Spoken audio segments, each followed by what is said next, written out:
ونعوذ بالله من شرور أنفسنا ومن سيئات أعمالنا من يهد الله فلا مضل له ومن يضلل فلا هادي له ونشهد أن سيدنا ونبينا ومولانا محمدا عبده ورسوله وصلى الله تبارك وتعالى عليه وعلى آله وصحبه وبارك وسلم تسليما كثيرا أما بعد. Last week's lesson, we were looking at verse number 6 and 7 of Surah Al-Baqarah. And in these two verses, Allah subhanahu wa ta'ala was describing or was talking about the disbelievers. And Allah subhanahu wa ta'ala was saying that there are some disbelievers, in particular disbelievers such as Abu Jahl and Abu Lahab, that if you were to warn them, أَأَنذَرْتَهُمْ أَمْ لَمْ تُنذِرْهُمْ, or if you didn't even warn them, that if you were to warn them, if you were to tell them nicely, with compassion, with love, about the eternal punishment, that if you do not become believers, then you will be made to go to the fire of hell, where you will remain there for khalidina fiha abada. And if you were to tell them about the tortures of Jahannam, about the tortures of hell, about the tortures of the grave, then these people, la yu'minun, will not become believers. And then from verse number 7, Allah subhanahu wa ta'ala describes that why is it that these wretched people, these ill-fortunate people such as Abu Jahl and Abu Lahab will not become believers. It is because Allah subhanahu wa ta'ala has put a seal on their heart. خَتَمَ اللَّهُ عَلَى قُلُوبِهِمْ وَعَلَى سَمْعِهِمْ. And Allah subhanahu wa ta'ala also has put a seal over their hearing. وَعَلَى أَبْصَارِهِمْ غِشَاوَةٌ. And over their eyes there is a covering. The same way when you seal a letter or when you close something, then nothing can enter it. Similarly, when you cover your eyes and you won't be able to see that wall in front of you, or you won't be able to see the people or the objects in front of you. Similarly, Allah subhanahu wa ta'ala has put this kind of covering over the eyes of these disbelievers. Allah subhanahu wa ta'ala has sealed the hearts of these disbelievers. Allah subhanahu wa ta'ala has covered the ears of these disbelievers, indicating that these disbelievers have lost the capability of differentiating what is good and what is wrong, and what is haqq, what is truth, and what is batil, and what is false.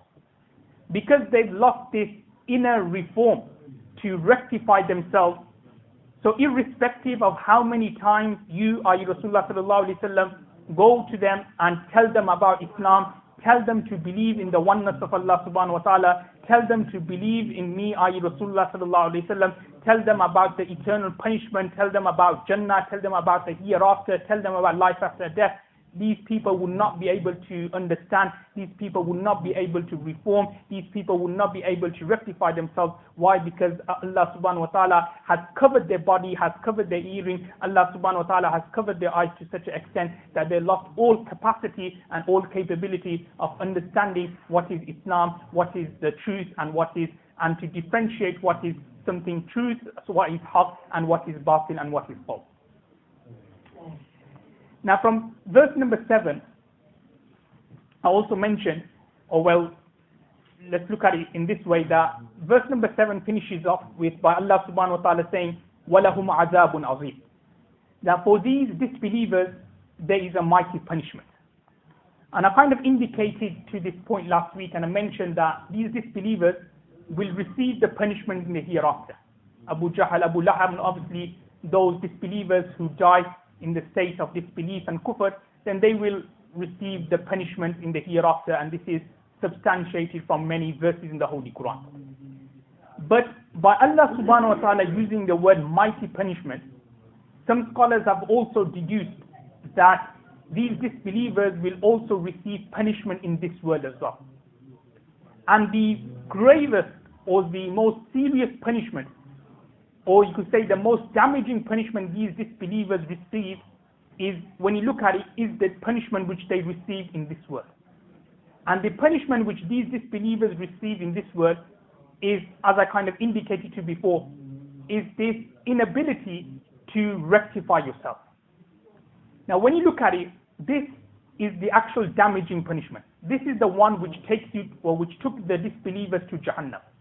And for a believer and for a Muslim, if this happens to you, or if this state occurs to you, then there is a danger and there is a risk of your iman and your faith.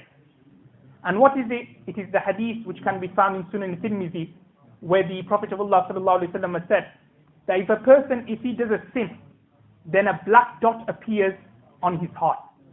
And if he continues doing a sin, or if he continues doing sin without asking tawbah from Allah subhanahu wa ta'ala, without seeking repentance and istighfar and pardon from Allah subhanahu wa ta'ala, then what will eventually happen is that heart will turn black. Meaning that he will be unable to understand what is Islam and what is, like we said, right, what is the Sirat al-Mustaqim, what is the straight path, and what is something which is wrong and something which is false. And when that state occurs in a person, then as I just said, that is the most damaging, and that could, or that is a situation where a person's iman and faith is at risk. Because obviously, when you don't know what is right and what is wrong, if you don't know that, for example, alcohol is bad, if you don't know that zina and adultery and fornication is bad, and you keep on doing zina, fornication, you keep on drinking alcohol, then what's going to happen is that that slippery slope which you have managed to fall yourself under or fall yourself in, then what's going to happen, that slippery slope will take you to Jahannam and will take you to the fire of hell. So therefore, this punishment, when you look at the disbelievers, the reason, what takes them to Jahannam, what takes them to the fire of hell, is when Allah subhanahu wa ta'ala extracts from them that inability to rectify yourself. Obviously, there are many of us who may not be practicing, but at the same time we have this kind of, inner ability that when truth comes in front of us, or when haqq comes in front of us, or when something good is in front of us, then we can say that this is good or this is bad.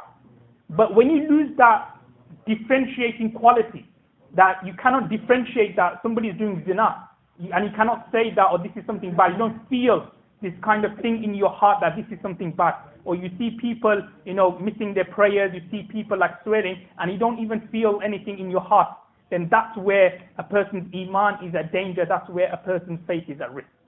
So, وَلَهُمْ عَذَابٌ عَظِيمٌ, what this particular fragment is indicating to you, that these people, they're going to receive the punishment in the hereafter, that's guaranteed. But at the same time, the most damaging punishment which these disbelievers received was that they were unable to differentiate what is right and what is wrong. They were unable to differentiate between Islam, the path of Islam, the Sirat al-Mustaqim, and the path of the disbelievers, the path of the mushrikeen, and the path of the idol worshippers, and so on. Now from this particular verse number 7, we're just going to touch on a particular point here, and then the masail and the rulings which are extracted from this particular point. From this particular verse, we can also deduce the importance of the heart. That the heart is a very important organ in a human being.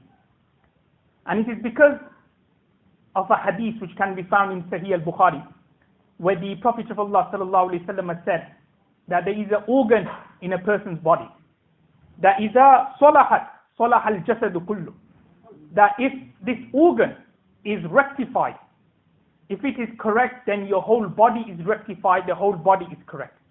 وإذا فسدت فسد الجسد كله, and if this organ is not rectified, is not looked after properly, then your whole body will become spiritually, it won't be rectified, and this will have an evil effect and have a detrimental effect on a person.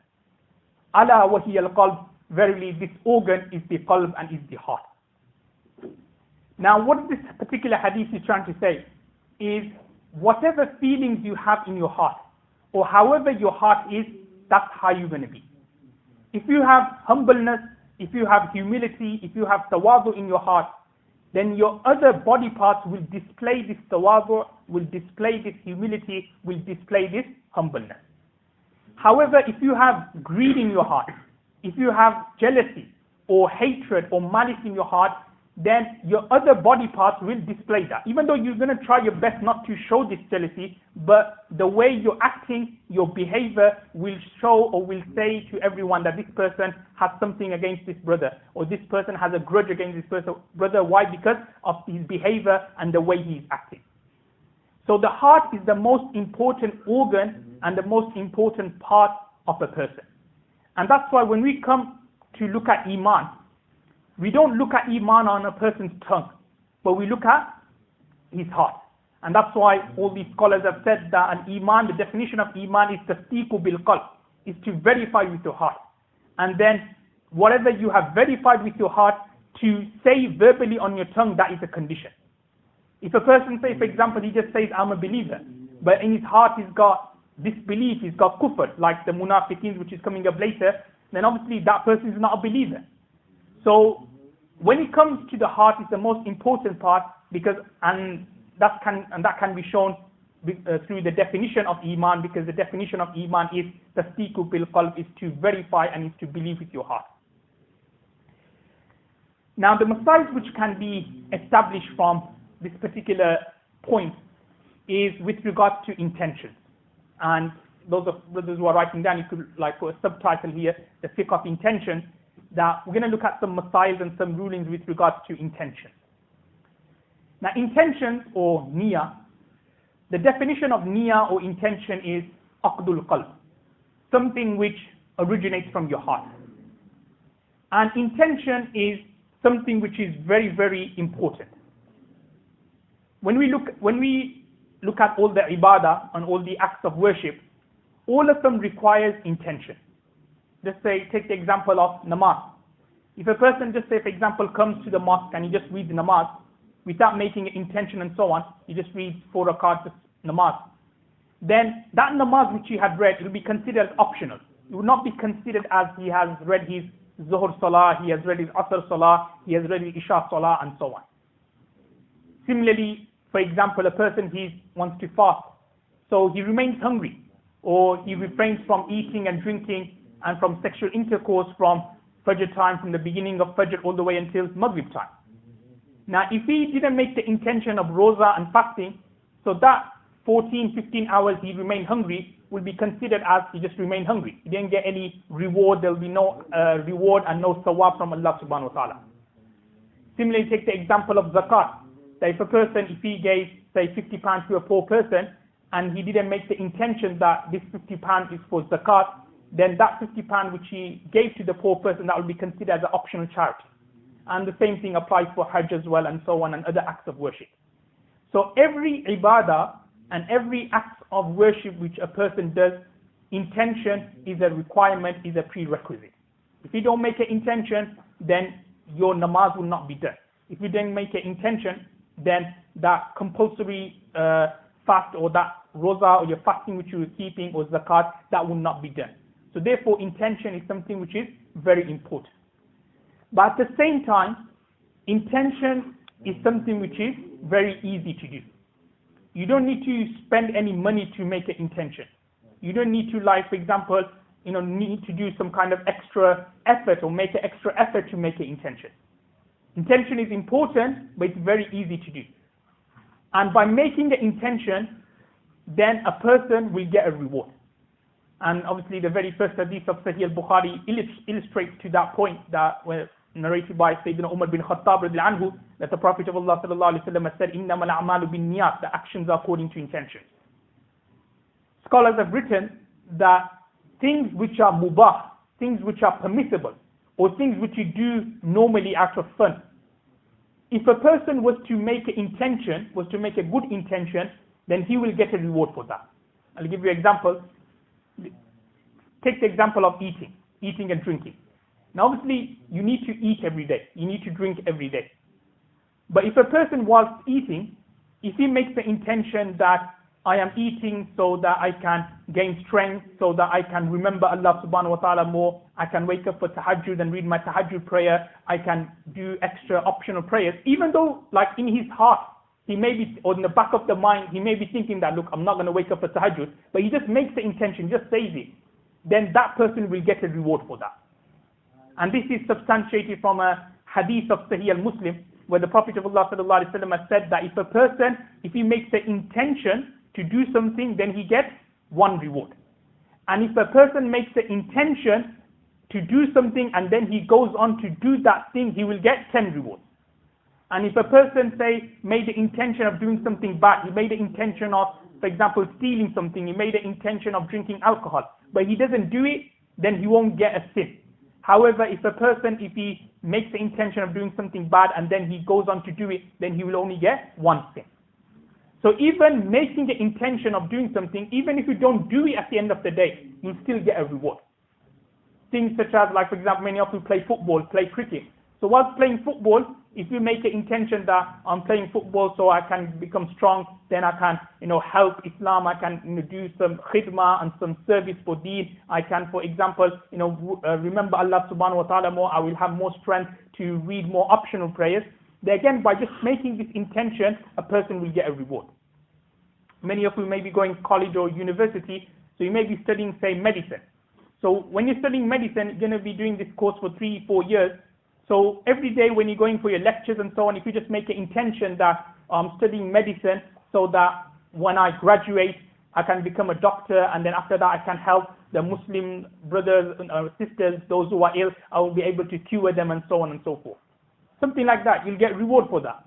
For example, somebody may be studying law. So again, if you make an intention that, okay, I want to be a solicitor so I can help those Muslims who may be on the wrong side of the law and so on. If you make those kind of intention, you will get a reward. Even though you may not end up becoming a doctor, or you may not end up becoming a solicitor, you may be doing something else, or you may choose another career route. But just making that intention, you will get a reward. So from this we can understand the importance of intention. But at the same time, we can also understand the things which are mubah, things which you normally do. If you make an intention, a very good intention, you will get a reward for that. Now the masail which we're going to look at, the first masla here with regards to intention is that intention is based on what is in your heart. So if a person makes the intention with his heart that he is doing something, however, verbally on his tongue, he makes the intention which contradicts what is in his heart, then the ruling will be given on what is in his heart and not on his tongue. So I'll give you an example. Just say a person, he comes and he's reading namaz. So in his heart, he intended that I'm reading 4 rakat zuhur namaz. He intended that. He had this intention in his heart that this is like, it's 1:40 now and it's zuhur time. So he had this intention in his heart that he's reading zuhur namaz. But then whilst he was doing Allahu Akbar, or before he said Allahu Akbar, he wanted to make a verbal intention. And whilst making a verbal intention, the word asr namaz slips out from his mouth and he says Allahu Akbar and he starts his namaz. So in that situation, his zuhur salah will be done and not his asr salah. Because intention, as I just said, is something which originates from your heart. What is in your heart, the ruling and the masla is based on that. So if a person say, by mistake said asr or isha or maghrib or whatever namaz, then whatever he intended in his heart, that will be accepted, hence his zuhur salah will be accepted. So that is the first masla. The second masla, or the second ruling here, is with regards to combining your intentions. Now if it is a sunnah prayer or nafil prayer, one is allowed to make a combination of intentions.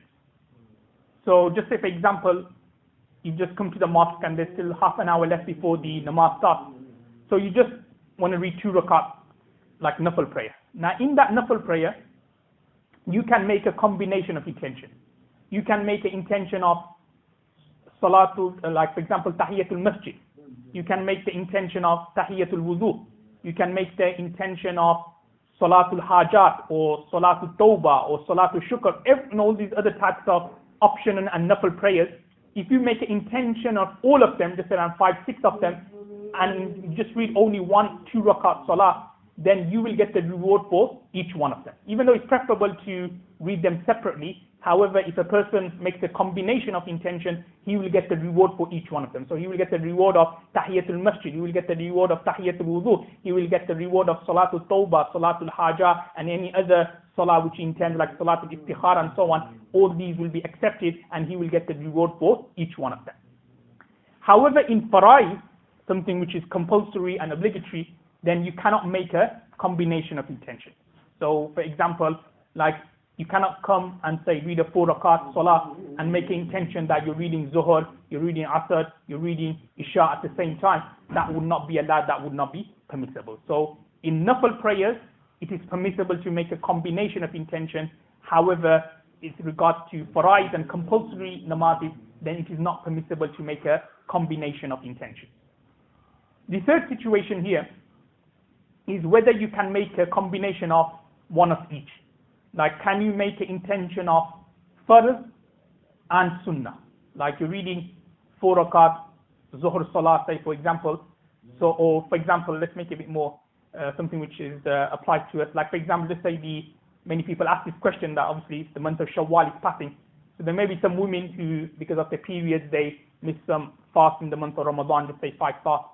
So whilst they're doing qaza during Shawwal, can they also make the intention of qaza of Ramadan, which is farz, and then the Shawwal fast, which is nafil? So can they, for example, make a combination of intentions for that? Now, with regards to this third point, there isn't anything clear found in books of fiqh, in particular Hanafi jurisprudence, nothing clear. However, scholars have said that it is hoped that a person will receive the reward for both. Meaning, like if, say for example, if he does qaza for the month of Ramadan, or if she does qaza of the month of Ramadan, and also makes the intention of the 6th fast of Shawwal, then it is hoped, inshallah, that's the word they use, that it is hoped through the mercy of Allah subhanahu wa ta'ala, that Allah subhanahu wa ta'ala will accept both, i.e. will accept the qaza of the month of Ramadan and also the 6th optional fast of the month of Shawwal. Even though the scholars have also written that it is preferable that you just do it separately, do the compulsory separately and the sunnah separately, don't join them up with each other. However, if the person does it, then it will be considered as, hopefully it is considered, or hopefully Allah subhanahu wa ta'ala will accept that. So these were a few masail with regard to intention. Inshallah, we're just going to start the next verse of Surah Al-Baqarah.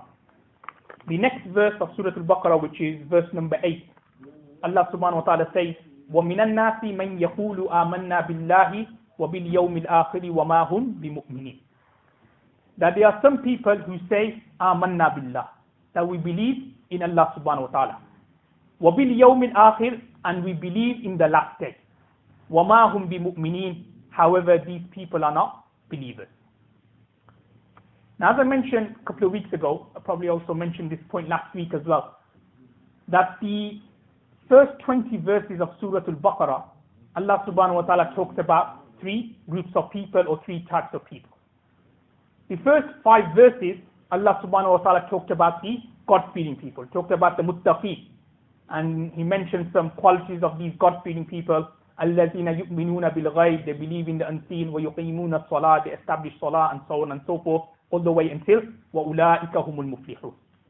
And then verse number 6 and 7, the next 2 verses, were with regard to the disbelievers, the kuffar, who openly rejected the call of Islam from Rasulullah sallallahu alaihi wasallam. When Rasulullah sallallahu alaihi wasallam called them towards Islam, called them to believe in the words of Allah subhanahu wa ta'ala, they didn't want to know. So these people are known as kuffar, openly expose their disbelief, their kufr, they are known as disbelievers. And then from verse number 7 all the way until verse number 20, 13 verses, Allah subhanahu wa ta'ala talks about the munafiqs, talks about the hypocrites. Now, what is the definition of a hypocrite, or who is a hypocrite? Now, munafiq, very simply, is that person who claims to be a believer. That person who claims to be a Muslim. You know, it will be that person who will wear a jubbah. It will be that person who may even have a beard. That person who may even come to the masjid and read namaz with the other Muslims. And during Rasulullah sallallahu alaihi wasallam's time, it was those people, they would even participate with Muslims in various battles, in various expeditions, in various wars. But in their heart, they had disbelief, they had kufr. So these people are known as munafiqs, these people are known as hypocrites. That they would act like Muslims, like their beard, the way they behave, they would come to the mosque, they would read namaz, they will like talk to other Muslims, they will dress like Muslims, they will even participate with Muslims in battles, in expeditions, they will even sacrifice their life for the cause of Islam, you could say. but inside them, in their heart, there will be disbelief, there will kufr. These people are known as hypocrites, and these people are known as munafiq. And this is indicated from this particular verse, that Allah subhanahu wa ta'ala is saying that there are some people, man yaqulu, who will say, amanna billah wa bil yawmil akhir, that they will say to the fellow Muslims, they will say to Rasulullah sallallahu alaihi wasallam that we believe in Allah, wa bil yawmil akhir, and we also believe in the hereafter, we believe in you as a prophet, we believe in the various scriptures which was revealed before, we believe in the Holy Quran. However, وَمَا هُمْ بِمُؤْمِنِينَ, they are not true believers, and they are not real believers, or in reality they are not believers. Now Abu Bakr bin Jassar, who's a famous mufassir, famous commentator of the Holy Quran, he's written a book called Ahkamul Quran, and under this particular verse he has written that there are two types of hypocrites. The first type of hypocrite is called or the definition is nifaqul aqaid, meaning that hypocrisy in their belief. And an example of that will be what I just mentioned, is that they will believe, or they will say to fellow Muslims that we are believers, however in their hearts there will be disbelief and there will be kufr. And it is a consensus of all the ulamas, all the scholars, that such a hypocrite is a kafir and is a disbeliever. Okay, you cannot consider him to be a Muslim, you cannot consider him to be a believer. If a person who has such belief, who, for example, says that he's a believer, however in his heart he's got kufr and disbelief there, then he's like a kafir, he's like a disbeliever. And the munafiq, or the hypocrite which is mentioned in verse number 8, is such a hypocrite and such a munafiq. The second category of hypocrite, or hypocrisy you could say, is called nifaqul amali. And nifaqul amali means hypocrisy in their actions and in their conduct. An example of that will be that person, he preaches something, but then his action or his conduct go against what he's preaching. He may be saying to other people, other brothers, that, or you should read your namaz, and so on. But then he doesn't read his namaz himself. Or like, for example, you may be saying to people that, or you shouldn't sell alcohol, then he's selling alcohol himself. Or you may be saying to brothers that you shouldn't do zina, you shouldn't do adultery, but he's doing it himself. So that is hypocrisy, and that is nifaq in their conduct and in their actions. That basically their outward practice and their outward conduct and habit go against what he is saying. And that is further elaborated or illustrated from a hadith of Sahih al-Bukhari narrated by Sayyidina Abu Hurairah anhu, that the Prophet of Allah sallallahu alaihi wasallam said, Ayatul munafiqi salat, that there are three signs of a hypocrite. First one is, Iza hadasa kazaba, that when he speaks, he talks. When he speaks, he lies. Like for example, when he speaks, then he's always lying and so on. The second one is, wa iza wa'ada akhlafa, that when he makes a promise, he breaks his promise. That he promises that I'm going to do this for you, I'm going to buy you this, or I'm going to take you out, or this and that, and then he breaks his promise. That is the second type of a hypocrite. And the third type of a hypocrite is وَإِذَا تُمِنَ خَانَ, that when a trust is put to him, like look after this mobile phone, or look after this £1,000 for me, I'm going away for a holiday and so on, then when a trust is placed to him, then, or when he's entrusted to do something, then he breaks that trust, he does not fulfill his trust, then that is also a third type and a third category of a munafiq and of a hypocrite. So that's the second category of a hypocrite, where their actions and their conduct contradicts what they are preaching and what they are saying. And with regards to the second category of hypocrite, all the scholars are again unanimous that such a person would not be considered as a kafir. If a person says he's got a habit of breaking trust, if a person's got a habit of breaking promises, if a person's got a habit of preaching something but then his actions going against what he's preaching, he's not a disbeliever. You won't categorize him as the first type of hypocrite, because obviously the first type of hypocrite, his hypocrisy has got to do with what is in his heart, his aqidah, his belief. But because the second hypocrite, or the second munafiq, because his actions contradict what he is saying, what he is preaching, so therefore that person would not be considered as a disbeliever, would not be considered as a kafir. Now moving along, if we look at the next verse of Surah Al-Baqarah, verse number 9. Allah subhanahu wa ta'ala says, يُخَادِعُونَ اللَّهَ وَالَّذِينَ آمَنُوا. That these hypocrites, or these munafiqs, they try to deceive Allah subhanahu wa ta'ala, وَالَّذِينَ آمَنُوا, and those who believe. Now from this particular verse, verse number 9, Allah subhanahu wa ta'ala is showing the foolishness and the stupidity of these hypocrites. That these hypocrites, they thought that they were tricking Allah subhanahu wa ta'ala. They thought that they were more clever than Allah subhanahu wa ta'ala. They thought that they were deceiving Allah subhanahu wa ta'ala. But as all of you know, Allah subhanahu wa ta'ala, He is Allah. He is the ever-knowing. He is the all-knowing. So no one can deceive and no one can trick Allah subhanahu wa ta'ala. It's like sometimes in class where there may be a lecturer or a teacher, and he may say to the students that no one is allowed to talk. Everyone be quiet, no one is allowed to talk. And then you get some students who at the last line or the last kind of last few benches, he will try to be a bit clever and he will try to whisper to his friend next to him. And sometimes what happens is, obviously I'm also a teacher as well, what happens is that the teacher, he sees it, but because of some reason, like he doesn't get hold of, he doesn't like grip that person, he just lets him on. So it's exactly same here. That student, he thinks himself to be a bit clever. He thinks, oh, the teacher didn't see me and I managed to speak to someone even though he's commanded me, he's told me not to speak to anyone. So exactly same thing with these hypocrites here as well. That these hypocrites, they thought to themselves that they were very, very clever.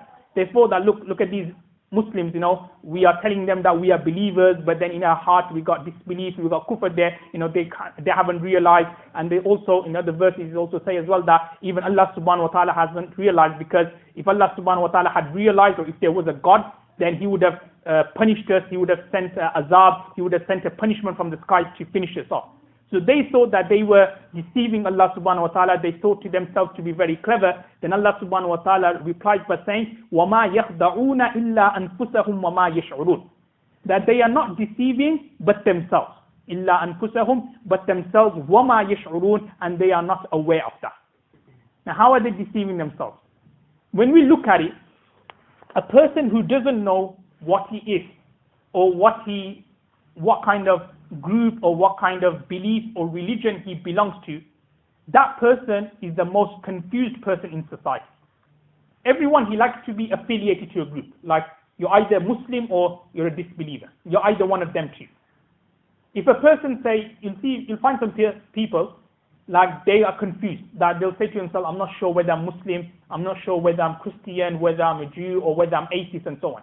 And those who have these kind of thoughts, that whether we are Muslims or whether we are something else, they tend to be the most confused people in society.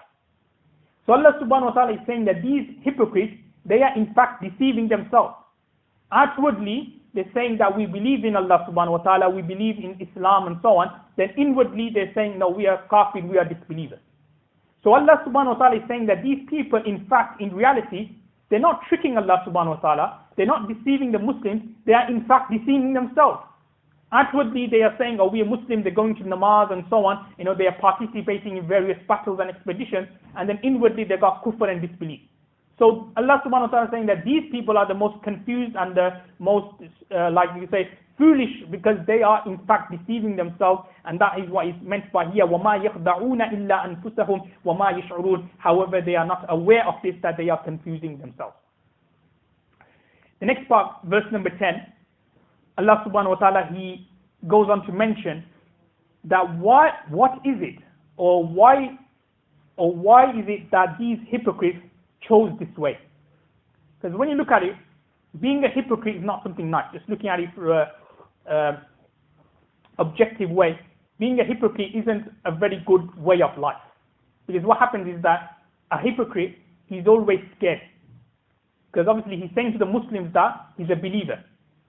Then he's always scared that his reality or his disbelief may be exposed. That some Muslims may find out that, oh, he's a hypocrite, then what's going to happen to him and so on. And as all of you know, that hypocrite or hypocrisy is meted out in a very, the punishment, even in terms of legal punishment, penal punishment, and in the hereafter, hypocrisy, the punishment of hypocrisy is meted out very severely.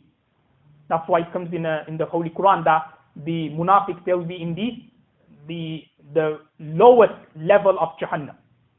The munafiqs. Why? Because obviously in this world they were tricking everyone, and obviously in the hereafter they will be given the most severest punishment. But anyway, this is something which when we look at the various verses we look at.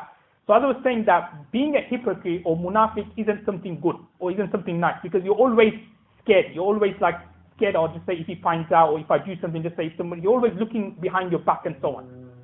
So Allah subhanahu wa ta'ala is saying from this verse number 10 that why is it that it took them, that these hypocrites, to this particular way of life? So Allah subhanahu wa ta'ala is saying is because fi qulubihim marad, that they have an illness in their heart. Fi qulubihim marad, that there is an illness and there is a disease in their heart. Now marad, what is meant by marad? Marad means illness, and literally when we say marad or illness, it means that state of a person which hinders the way he moves or the way he talks or the way he acts. Basically, it's that kind of state which occurs to a person later on in life, or it could happen early on in his life, which makes some of his body parts not functionable. That is the definition of marad. So just say, for example, like when you're young, when you're around 15, 20 and so on, so you can run around. But when you hit your 40s, 50s, then you get pains in your legs and your body parts and so on. So it's difficult for you to run around in that speed as you did when you were young. So that is the literal definition of marad, and the technical definition of marad, or you could look at it like the Quranic terminology of marad, means that state which makes it difficult for a person to attain this spiritual perfection. As I just mentioned above when we were looking at خَتَمَ اللَّهُ عَلَىٰ قُلُوبِهِمْ وَعَلَىٰ سَمْعِهِمْ, that this inability to differentiate what is right and what is wrong, that is the Quranic definition and the Quranic terminology of the word marad. Now Allah subhanahu wa ta'ala is saying فِي قُلُوبِهِمْ marad, that these people, they have marad and they have an illness in their heart. So that is one definition of the word marad. And another interpretation or another tafsir of the word marad is jealousy. That these people had jealousy in their heart. And when we analyze the second interpretation, it makes sense that jealousy leads to hypocrisy. A person cannot be a hypocrite just like that. He cannot be born with hypocrisy. It's jealousy that leads you to hypocrisy. It's like, for example, you work somewhere and there's a colleague. And this colleague, he happens to be more successful than you. He happens to be more kind of knowledgeable than you. He happens to be, say, more good looking than you and so on. He has more friends than you and so on. So what happens is that slowly, when you see other people talking to him more, when you see that person being more successful than you, then what happens is, that's when the hypocrisy starts. Like in front of him, you will be like friends, you like best mates and so on. You will like talk to him and normal, but in his absence, you will start backbiting about him. You will slander him and so on. So hypocrisy starts from jealousy. When a person, when he has jealousy, when he has malice and hatred about someone, that's when the hypocrisy starts. And that's what happened with these munafiqs and these hypocrites, because when they saw Islam, at first they saw that it was just this religion, new religion, it's going to die out soon. But when they saw Muslims every day increasing in number, when they saw Muslims being victorious in many, many battles, like the Battle of Badr and so on and so forth, then the jealousy just took over. And they had so much jealousy, they had so much hatred and malice that, it was just it was basically literally their heart would burst because of this jealousy and malice and hatred. They were seeing the Muslims being successful and so on. And this is further elaborated from the next fragment. فَزَادَهُمُ اللَّهُ مَرَضًا. And Allah subhanahu wa ta'ala has increased their illness, i.e. has increased their jealousy. And how did Allah subhanahu wa ta'ala increase their jealousy? Is when Allah subhanahu wa ta'ala granted victory to Muslims in other expeditions, in other battles, then this hypocrisy, this illness, this jealousy grew. وَلَهُمْ عَذَابٌ أَلِيمٌ. And these hypocrites, these munafiqs, Allah subhanahu wa ta'ala is saying that for them lies a grievous punishment. That they will be severely tortured, they will be given the most severest kind and type of punishment in the hereafter. Why? Because of بِمَا كَانُوا يَكْذِبُونَ, because they have been lying. because they were tricking the Muslims, because they were lying in this world. They were telling the Muslims that we are with you, we are like you, we are Muslims like you. However, in their heart they had disbelief and kufr. So because of that reason, they will be given the most grievous kind of punishment, and they will be dealt with seriously and severely in the hereafter. Now, under this particular verse, from the word marad, important topic is extracted, and that is with regards to illness and treating illnesses and diseases. And inshallah, next week we will look at some contemporary massage with regards to illnesses, in particular, like if a person, if he's ill and so on, and he wants to use some medicine, but the medicine, say, has alcohol inside, or a medicine, for example, has got gelatin, like if it's a capsule and so on, it's got gelatin inside, then what should he do? So some contemporary massage with regards to illnesses and so on, and in particular with regards to life support machines and whether it is permissible to switch it off and so on and so forth. So these kind of contemporary massage, inshallah, will be looked at next week. May Allah subhanahu wa ta'ala give us the tawfiq to act upon what's been said. Wa akhiru da'wan alhamdulillahi rabbil alamin. If any brothers have any questions then.